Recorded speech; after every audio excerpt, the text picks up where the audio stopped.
Hello student, हमारा आज का टॉपिक है ट्रांसफॉर्मेशन। ट्रांसफॉर्मेशन में हम एक सेंटेंस को दूसरे सेंटेंस में दूसरे फॉर्म में चेंज करते हैं। डेफिनेशन देखते हैं इसकी।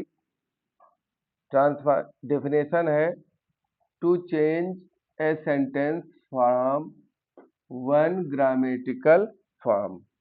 एक सेंटेंस को उसकी ग्रामेटिकल फॉर्म से टू अनदर दूसरे फॉर्म में चेंज किया जाता है विदाउट चेंजिंग इट्स मीनिंग। मतलब किसी वाक्य को बिना अर्थ बदले एक फॉर्म से दूसरे में चेंज करना ही ट्रांसफॉर्मेशन कहलाता है। जैसे सिंपल सा एक सेंटेंस लिखा है, दिस बुक इज डिफिकल्ट। ये पुस्तक जो है कठिन है। अब इसको हमें चेंज करना है, और उसको कैसे चेंज करना है कि उसका सेंस ना बदले। तो क्या हो जाएगा, this book is not easy. ऊपर वाला सेंटेंस कह रहा है दिस बुक इज डिफिकल्ट, ये किताब कठिन है। नीचे सेंटेंस कह रहा है this book is not easy, यह किताब आसान नहीं है। एक और सेंटेंस लिखा, he is too proud to learn. वो इतना प्राउडी है, इतना घमंडी है कि वो लर्न नहीं कर सकता। तो क्या बनाएंगे, ही is so proud that he can not learn. मतलब वो इतना घमंडी है कि वो सीख नहीं सकता। इसको चेंज करने के अलग अलग मेथड है, डिफरेंट पार्ट है इसके चेंज करने के। डिफरेंट मेथड्स ऑफ ट्रांसफॉर्मेशन, कैसे कैसे चेंज करते हैं। तो सबसे पहला रूल है remove and use adverb too. मतलब एडवर्ब टू लगाना और फिर एडवर्ब टू हटाना। सेकेंड पे है interchange of assertive and interrogative. मतलब असर्टिव सेंटेंस को इंट्रागेटिव सेंटेंस में चेंज करना। तीसरा है interchange of affirmative and negative. मतलब अफर्मेटिव को निगेटिव में चेंज करना और फिर निगेटिव को अफर्मेटिव में लाना। फोर्थ पे है interchange of degree of comparison. Degree comparison भी होता है इसमें, सिंपल को कॉम्प्लेक्स में, कॉम्प्लेक्स को सॉरी डिग्री कंपैरिजन जो है इसको चेंज करना होता है, पॉजिटिव डिग्री को कंपैरेटिव और कंपैरेटिव सुपरलेटिव इनमें चेंजेज होते हैं। फिफ्थ पे है exclamatory into assertive. Exclamatory sentence को हम असर्टिव में बदलते हैं और असर्टिव को फिर से एक्सक्लामेटरी में। इन सभी के चेंजेज में हमारा जो सेंटेंस का अर्थ होता है वो नहीं बदलता है। अगला देखें 6 नंबर पे, एक्टिव एंड पैसिव वॉइस। ये मोस्टली सारे बच्चों का परिचित टॉपिक होता है, क्योंकि ये बच्चा 8 7 से शुरू कर देता है। 9 to 12 तो बिल्कुल इजी रहता है, मोस्टली सभी बच्चे पढ़ते हैं। बट ट्रांसफॉर्मेशन जो है ये मोस्टली बच्चों को इंटर फर्स्ट ईयर ज़्यादा सिलेबस में रहता है और बाकी कॉम्पिटिटिव एग्जाम्स में रहता है। तो एक्टिव को पैसिव में बदलना। फिर 7 पे आता है change one part of speech into another. एक पार्ट ऑफ स्पीच को दूसरे पार्ट ऑफ स्पीच में बदलना। Interchange of simple complex compound. यह भी है कि हम सिंपल को कंपाउंड कॉम्प्लेक्स में बदलते हैं, कंपाउंड में बदलते हैं, या फिर कॉम्प्लेक्स को सिंपल में लाते हैं या कंपाउंड को सिंपल में लाते हैं। इस तरह से हम सेंटेंसेस का ट्रांसफॉर्मेशन कर लेते हैं।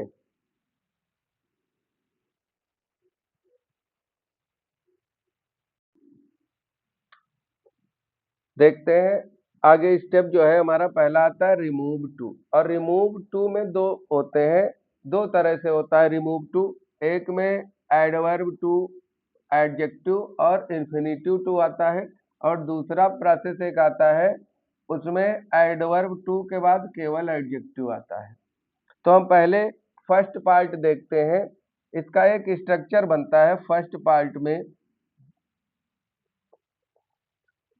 देखो, सबसे पहले आ जाता है subject plus helping verb plus adverb two plus adjective plus infinitive two plus verb. ये सेंटेंस का फॉर्मेशन इसका होता है। जब इसको हम रिमूव करते हैं तो क्या बन जाता है, सब्जेक्ट अपने प्लेस पे ही रहेगा प्लस हेल्पिंग वर्ब वो अपने प्लेस पे रहेगी, टू के स्थान पर हम लगा देंगे सो, एडजेक्टिव अपने प्लेस पर ही रहेगा और इधर इन्फिनिटिव टू के स्थान पर यहां हम जोड़ देंगे दैट के बाद जो हमारा सब्जेक्ट आएगा उससे सब्जेक्ट आ गया, सब्जेक्ट के बाद टेंस के अकॉर्डिंग कैन नॉट या could not plus verb. Example देख लेते हैं। जैसे he is too fat to run, change करो क्या हो जाएगा, तो ही इज टू के स्थान पर लगा देंगे so fat, he is so fat that, यहां तो चेंज हो गया इतना, अब सब्जेक्ट ये आ जाएगा ही, प्रेजेंट का है तो कैन नॉट रन, मतलब he is so fat that he can not run. दूसरा एग्जांपल देख लेते हैं। The father is too old to control his sons, मतलब पिताजी इतने बूढ़े हैं कि वो अपने बच्चों को कंट्रोल नहीं कर सकते। अब इसको चेंज करें, सारी यहाँ वाज होगा, दोनों आ जाएंगी। The father was too old to control his sons, तो क्या बनेगा, द फादर, हेल्पिंग वर्ब अपनी जगह पर ही रहेगी वाज, टू के स्थान पर क्या आ जाएगा सो ओल्ड, अब एडजेक्टिव के बाद आ जाएगा दैट, इन्फिनिटिव टू की जगह पर हमको क्या लगाना है, दैट के बाद फादर के लिए प्रोनाउन क्या आ जाएगा ही, अब इन्फिनिटिव टू के स्थान पर निगेटिव आना है तो ये पास्ट का है तो हो जाएगा could not control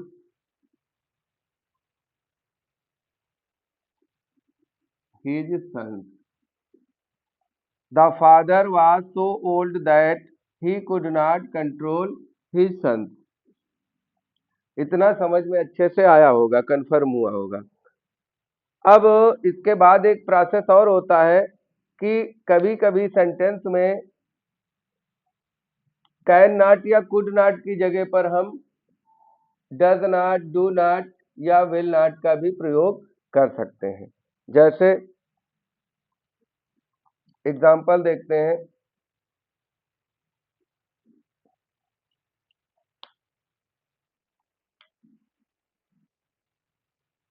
he is too proud to listen,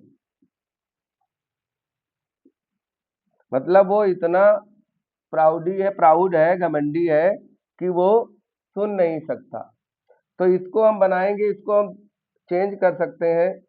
तो ही इज सो प्राउड दैट, अब सब्जेक्ट में ही आ जाएगा, इज लगा है तो यहाँ पर हम कैन नॉट भी कर सकते हैं,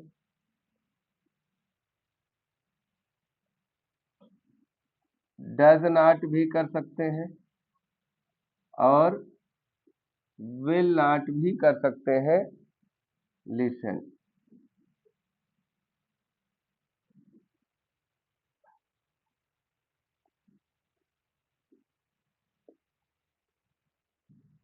अर्थ देखते हैं। He is so proud that he can not listen. वो इतना घमंडी है कि वो किसी की बात तो किसी को सुन नहीं सकता है। ही is so proud that he does not listen. वो इतना घमंडी है कि वो किसी को नहीं सुनता है। अगर विल नॉट देखते हैं तो क्या हो जाएगा? ही is so proud that he will not listen. वो इतना घमंडी है कि वो किसी की बात नहीं सुनेगा। इसमें हम अगर इस तरह के सेंस आ रहे हैं तो उसमें हम कैन नॉट भी कर सकते हैं, डज नॉट या डू नॉट भी कर सकते हैं, विल या शैल नॉट भी कर सकते हैं।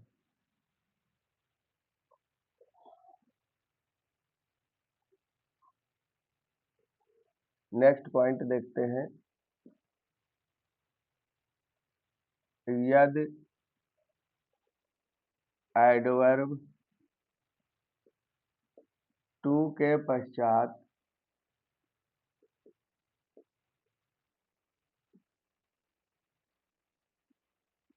इन्फिनिटिव निगेटिव में हो तो ट्रांसफॉर्मेशन करते समय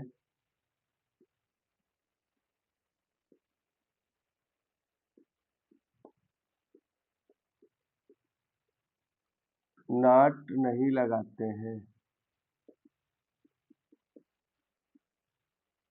एग्जाम्पल देखते हैं। ही इज टू इंटेलिजेंट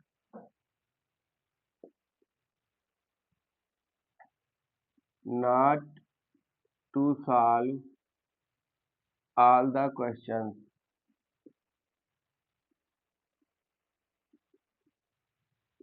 अब इसमें देखते हैं he is too intelligent not to solve. अब इसमें नॉट लगा है, इन्फिनिटिव है। अगर इन्फिनिटिव निगेटिव लगा हुआ है तो उसमें बाद में हम नॉट नहीं लगाते हैं। जैसे ही इज सो इंटेलिजेंट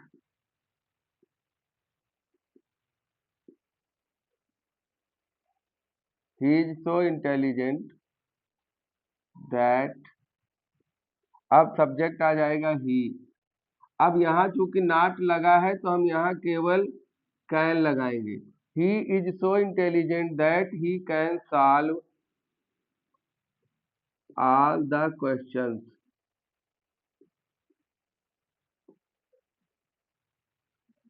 लिखा है एडवर्ब टू के पश्चात इन्फिनिटिव यदि निगेटिव में है। तो एडवर्ब टू के पश्चात इन्फिनिटिव निगेटिव में है तो जब हम ट्रांसफॉर्मेशन करेंगे तो फिर यहाँ कैन अकेले लगेगा, कैन के साथ नॉट का प्रयोग नहीं होगा।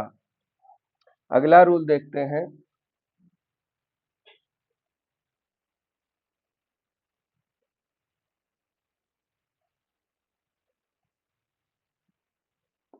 कभी कभी सेंटेंस में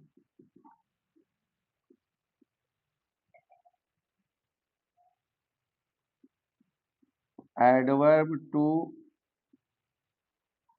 के पश्चात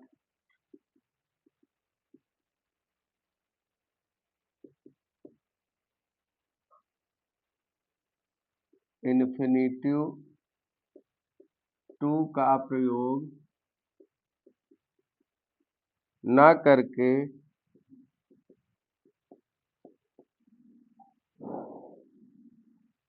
फॉरवर्ड या फाल्टियर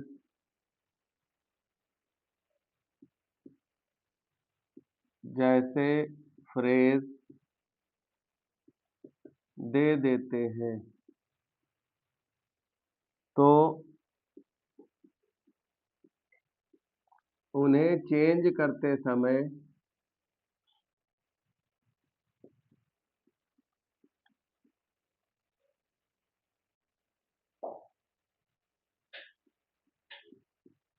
एक्सप्रेस, अटर्ड या speak out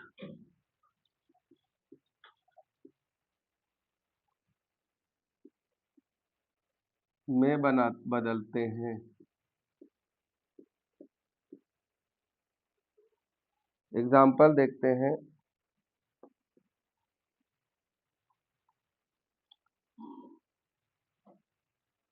his sorrow is too deep, his sorrow is too deep for tears. Sentence क्या कह रहा है? His sorrow is too deep for tears. अब इसमें हम देखते हैं रूल क्या कह रहा है। कभी कभी सेंटेंस में एडवर्ब टू के पश्चात इन्फिनेटिव जो है ये नहीं दिया होता, इसकी जगह पर कुछ फ्रेज दे होते हैं। फार वर्ड्स है, फार टीयर्स है, इनको हम भाव के अनुसार चेंज करते हैं तो किसमें आ जाता है? एक्सप्रेस है, अटर्ड है, स्पीक आउट है, इसमें बदल देते हैं। कैसे चेंज करेंगे? इतना पोर्शन तो हमको सेम रखना है। क्या हो जाएगा? हिज सारो इज टू की जगह सो डीप दैट। अब चूंकि हिज सारो है, इसको हम दो तरह से बना सकते हैं, तो पैसिव में भी जा सकता है, लेकिन इसको ऐसे चेंज कर लेंगे। हिज सारो है तो ही हो जाएगा। He can not express it in tears. Sense देखें क्या होगा। His sorrow is too deep for tears, मतलब उसका दुख इतना गहरा है कि वो आंसुओं से इसे व्यक्त नहीं कर सकता। इसको हम दूसरी तरह से पैसों में भी चेंज कर सकते हैं कि उसका दुख इतना गहरा है या आंसुओं में व्यक्त नहीं किया जा सकता। दोनों तरह से कर सकते हैं। इट पैसिव में हो जाएगा तो it can not be express हो जाएगा, वो भी देख लेते हैं। His sorrow is so deep that it. अब यहाँ तो सारो दुख से बना दिया गया इट। अब पैसिव में होगा तो हो जाएगा कैन नॉट बी एक्सप्रेस्ड, ये थर्ड फॉर्म हो जाएगी।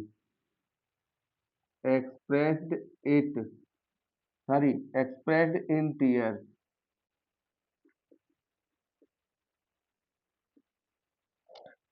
His sorrow is so deep that it can not be expressed, ये पैसिव में हो गया, ये एक्टिव में हो गया। दूसरा एग्जाम्पल एक और देख लेते हैं। His heart, sorry, her heart is too full for words. Her heart is too full for words, उसका हृदय इतना भरा हुआ है कि वो शब्दों में बयां नहीं कर सकता। या हर है तो कर सकती, क्या हो जाएगा? तो her heart is so full that she can not speak out in word. देख लेते हैं थर्ड रूल। कभी कभी सेंटेंस में एडवर्ब टू के पश्चात इन्फिनेटिव नहीं दिया होता है और उसके साथ फार वर्ड्स, फार टीयर्स जैसे फ्रेज दे देते हैं। उन्हें चेंज करते समय एक्सप्रेस, अटर्ड, स्पीक आउट में बदलते हैं। His sorrow is too deep for tears, तो क्या बनेगा? हिज सारो इज टू की जगह सो हो जाएगा डीप दैट, या ही can not express it in tears. अगर इसको पैसिव में चेंज कर देंगे तो हो जाएगा his sorrow is so deep that it can not be expressed in tears. दूसरा है her heart is too full for words, उसका हृदय इतना भरा हुआ है कि वो शब्दों में बयां नहीं कर सकता। हर हर्ट, सॉरी, कर सकती। Her heart is so full that she can not speak out, कि वो अपने मन की बातों को शब्दों में बयां नहीं कर सकती। Speak out in word.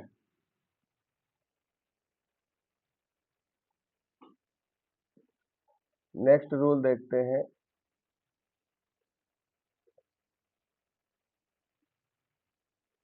यदि वाक्य का कर्ता यानी सब्जेक्ट इट या कोई निर्जीव वस्तु है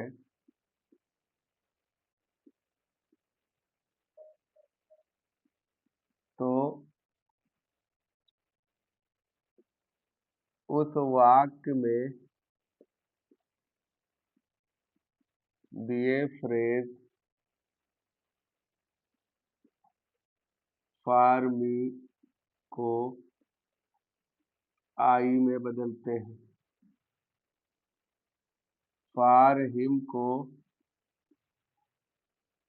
ही में बदलते हैं, फॉर मी फॉर हर को सी में बदलते हैं, फॉर अस को बी में बदलते हैं, फॉर देम को दे में बदलते हैं।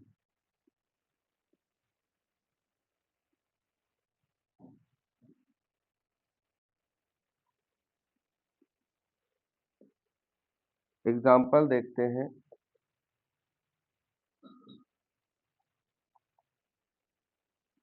The box is too heavy, the box is too heavy for me to lift.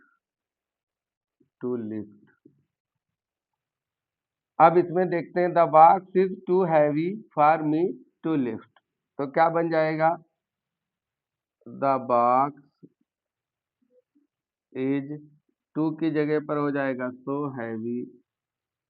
अब यहाँ तो ये कोई बेजानदार वस्तु है, तो यहाँ जो हमारा फॉर मी दिया है इसको बनाएंगे the box is so heavy for है तो दैट, आप किसमें चेंज करेंगे? आई। फिर can not lift it, the box is so heavy that I can not lift it. दूसरा देखो, the weather is too hot to go out for play, the weather is too hot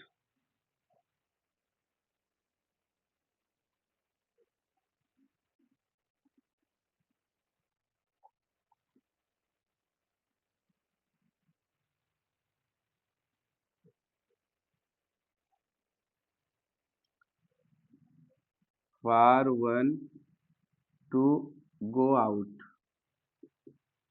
for play, the weather is too hot for one, मतलब किसी के लिए भी मौसम इतना गर्म है कि बाहर खेलने नहीं जा सकता, तो फॉर वन है तो वन हो जाएगा। The weather is so hot that one can not go out for play. एक और देख लेते हैं, the tree is too high for him to climb, इसको क्या बनाएंगे? फॉर हिम दिया है तो ही में चेंज कर देंगे, तो the tree is so high that अब फॉर हिम है तो इसको ही कर देंगे, ही कैन नॉट क्लाइंब।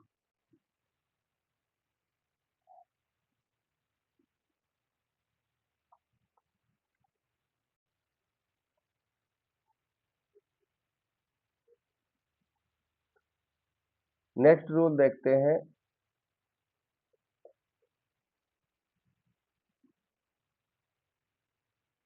कभी कभी सेंटेंस में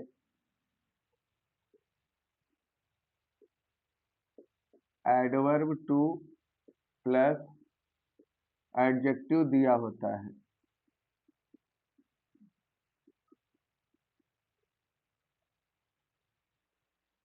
और इन्फिनिटिव नहीं दिया होता है,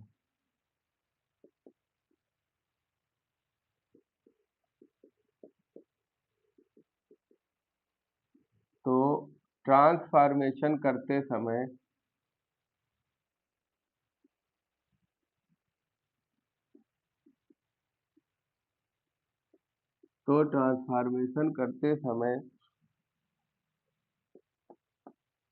टू के स्थान पर ओवर, एक्सट्रीमली, एक्सेसिव, बहुत से वर्ड हैं का प्रयोग करते हैं।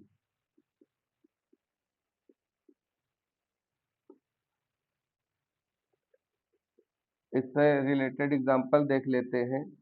जैसे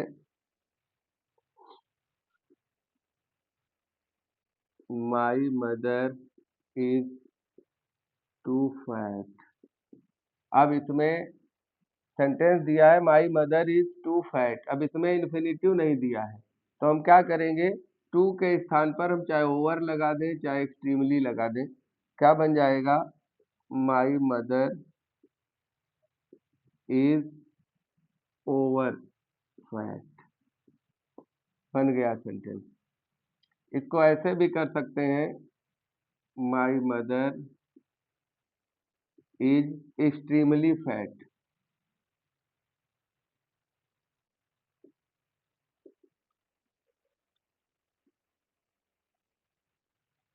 एक रूल और होता है, वो भी देख लेते हैं। या एडवर्ब टू हटाकर वाक्य के अंत में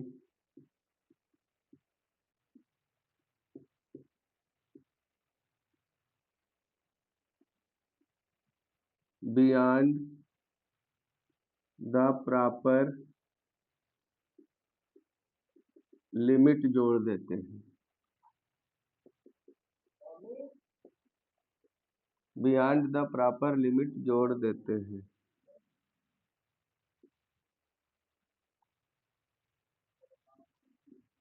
या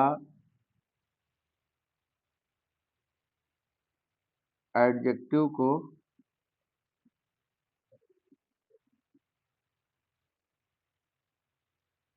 कंपैरेटिव में बदल कर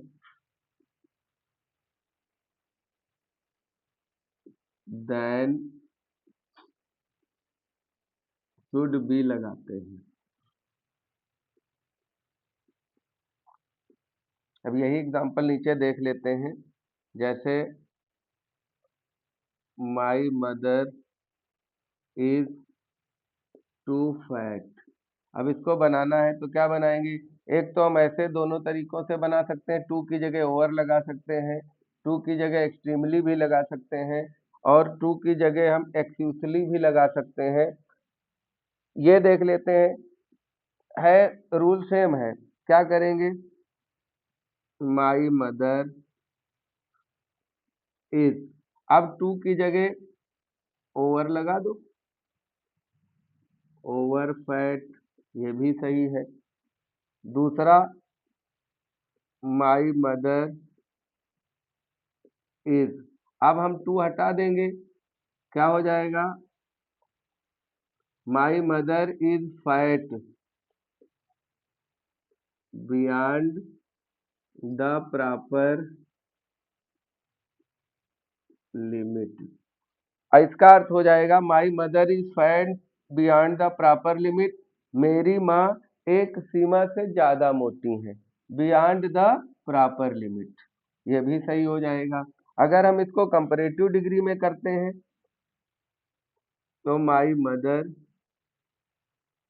इज, अब फैट को कंपैरेटिव कर दो, fatter than she should B.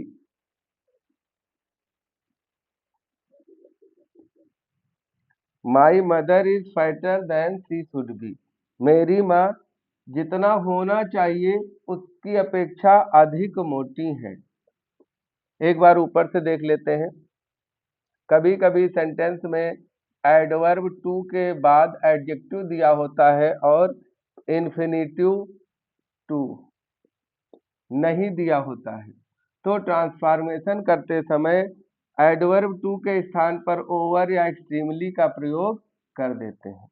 जैसे my mother is too fat, तो क्या हो जाएगा, my mother is over fat, ये भी सही है। टू की जगह एक्सट्रीमली कर देंगे, वो भी सही है। एडवर्ब टू को हटाकर वाक्य के अंत में बियॉन्ड द प्रॉपर लिमिट जोड़ते हैं, तो उसमें भी क्या हो जाएगा, my mother is fat beyond the proper limit. मेरी माता जी एक लिमिट से ज्यादा मोटी है। अगर इसको हम कंपैरेटिव डिग्री में कर लें तो my mother is fatter than she should be. मेरी माता जी उससे अधिक मोटी हैं जितना उन्हें होना चाहिए। रिमूव टू के सारे रूल जो है वो आज हमने एक्सप्लेन कर दिए हैं। नेक्स्ट पार्ट में इससे रिलेटेड एक्सरसाइजेज आएंगी और उम्मीद है ये टॉपिक आप लोगों को समझ में आया होगा। टॉपिक समझ में आया हो, अच्छा लगा हो, वीडियो में मेथड जो समझाया गया अच्छा हो, तो आप हमारे चैनल को लाइक करें, सब्सक्राइब करें और नेक्स्ट पार्ट इसका अवश्य देखें।